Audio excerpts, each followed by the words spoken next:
Keberhasilan dalam ekonomi berasal dari kemampuan untuk beradaptasi dengan perubahan yang terus-menerus. Assalamualaikum warahmatullahi wabarakatuh. Salam sejahtera bagi kita semua. Dewan juri yang terhormat dan rekan-rekan tim debat yang kami banggakan. Kami dari tim Suara yang berkatakan, saya Rini Wasyuni sebagai pembicara pertama dan rekan saya Desvita Fazliati Dewi sebagai pembicara kedua serta Fiksi Rafika sebagai pembicara ketiga. Pada kesempatan kali ini kami akan membedah masih fokus utama negara dalam membangun ekonomi masa depan harus pada inovasi di sektor pendidikan.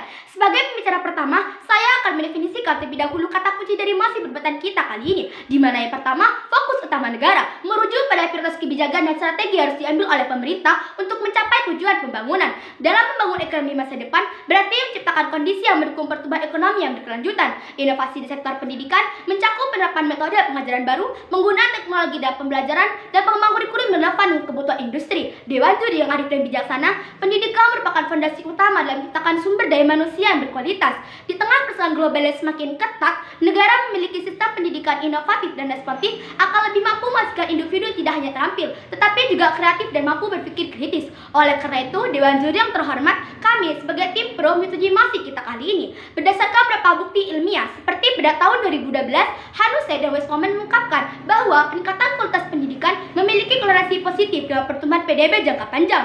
Pada 2018, Bank Dunia juga mengungkapkan bahwa peningkatan keterampilan membaca dan matematika sebesar 1 standar deviasi dapat meningkatkan pertumbuhan ekonomi sebesar 2% per tahun. Beberapa negara juga telah membuktikan bahwa investasi dan inovasi pendidikan berdampak pada pertumbuhan ekonomi, seperti sistem pendidikan Finlandia yang berfokus pada inovasi, kreativitas, dan pembelajaran berbasis teknologi. OECD 2021 menunjukkan bahwa Finlandia memiliki tingkat inovasi yang tinggi dan pertumbuhan ekonomi yang stabil, sehingga dengan hal tersebut menjadi legasi kami untuk menyetujui mosi tersebut. Dewan juri yang terhormat, kami juga memiliki landasan sosiologis yang sejalan dengan mosi, yakni pendidikan inovatif dan berkontribusi pada perkembangan daya manusia yang berkualitas. Dalam konteks sosiologi, peningkatan kualitas pendidikan dapat mengurangi kemiskinan, meningkatkan mobilitas sosial, dan menciptakan masyarakat lebih sejahtera. Landasan filosofis kami yaitu pendidikan dipandang sebagai investasi yang memberikan hasil jangka panjang bagi individu dan masyarakat. Menurut teori human capital, pendidikan meningkatkan keterampilan dan produktivitas individu yang pada gilirannya berkontribusi pada pertumbuhan ekonomi. Oleh karena itu, Dewan Juri yang terhormat, kami dengan tegas, mantap, dan lugas menyetujui mosi perdebatan kita kali ini. Sekian, terima kasih. Pendidikan yang berkualitas adalah fondasi untuk menciptakan generasi yang siap menghadapi tantangan. Dewan juri yang terhormat, sebagaimana yang telah disampaikan rekan bicara pertama kami, bahwasanya pendidikan memiliki peran sentral dalam pembangunan ekonomi di suatu negara. Yang pertama, pendidikan yang inovatif menghasilkan individu yang terampil dan siap kerja. Dengan meningkatkan kualitas pendidikan, negara dapat menciptakan sumber daya manusia yang mampu bersaing di pasar global. Seperti yang diteliti oleh World Economic Forum pada tahun 2020 memperkirakan bahwa 85 juta pekerja akan tergantikan oleh otomatisasi pada tahun 2025.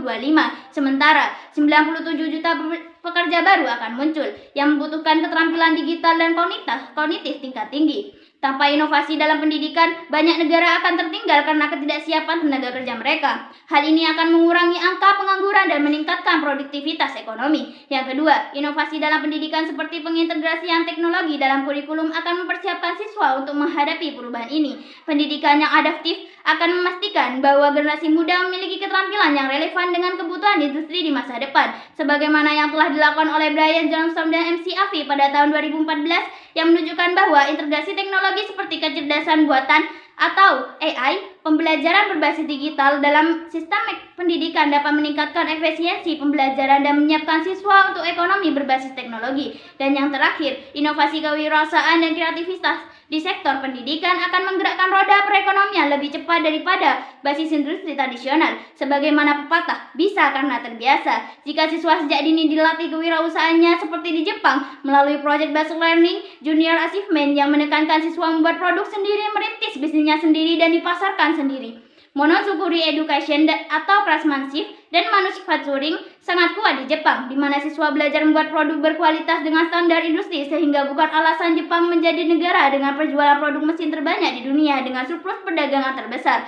Dewan juri yang terhormat, ketahuilah bahwasanya masalah utama dari mosi ini yaitu meliputi kesenjangan akses pendidikan, kurangnya keterampilan yang relevan dengan pasar kerja, dan ketidakmampuan sistem pendidikan untuk beradaptasi dengan perubahan teknologi. Dewan juri yang terhormat, kami juga membawakan landasan yuridis, yakni Undang-Undang Dasar Negara. Banyak negara memiliki konstitusi yang menegaskan hak atas pendidikan sebagai hak asasi manusia. Misalnya, pasal 31 Undang-Undang Dasar 1945 di Indonesia menyatakan bahwa setiap warga negara berhak mendapatkan pendidikan.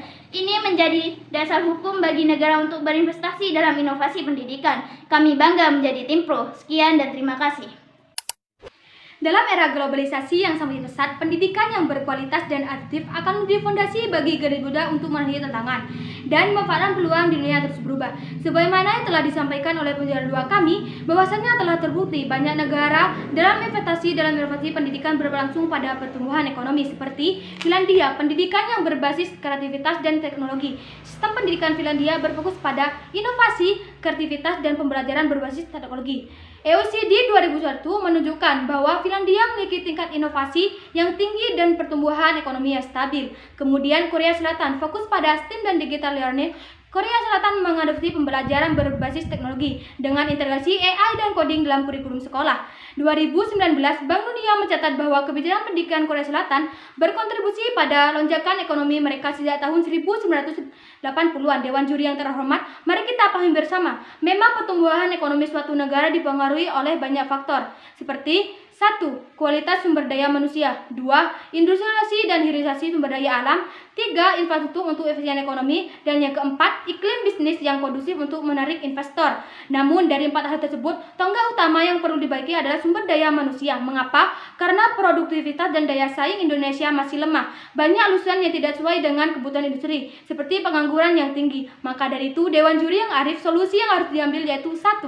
Kurikulum vokasional dan pelatihan berbasis teknologi. 2. Revolusi industri butuh tenaga yang kompeten, yang tentu saja didapat dari proses pendidikan keahlian. 3. Bonus demokrasi bisa saja jadi beban negara jika tidak dapat dikelola dengan baik, yang menyebabkan skill gap atau kesenjangan antara pendidikan dan kebutuhan industri. Dewan Juri yang bijaksana, tidak hanya itu, ada sinergi antara pendidikan dan industri untuk memastikan penyerapan dan angkatan kerja, di mana jika seluruh masyarakat terdidik maka kesejahteraan akan meningkat dan pendapatan per kapita penduduknya juga meningkat. Perlu diperhatikan bahwa pendapatan per kapita Indonesia masih berada di tingkat ke-118 dunia. Dewan Juri yang saya hormati, marilah berdiri bersama kami untuk mendukung mosi perdebatan kita kali ini, yakni fokus utama negara dalam membangun ekonomi masa depan harus pada inovasi di sektor pendidikan. Sekian, terima kasih.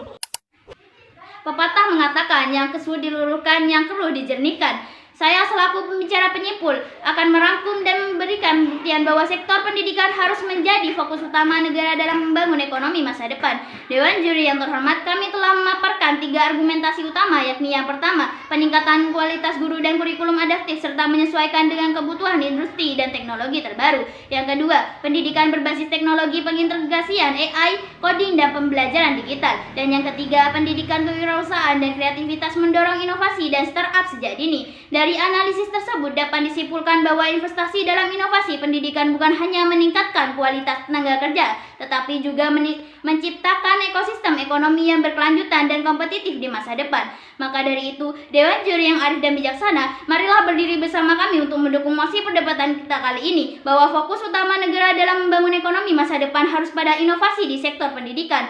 Kami bangga menjadi tim pro.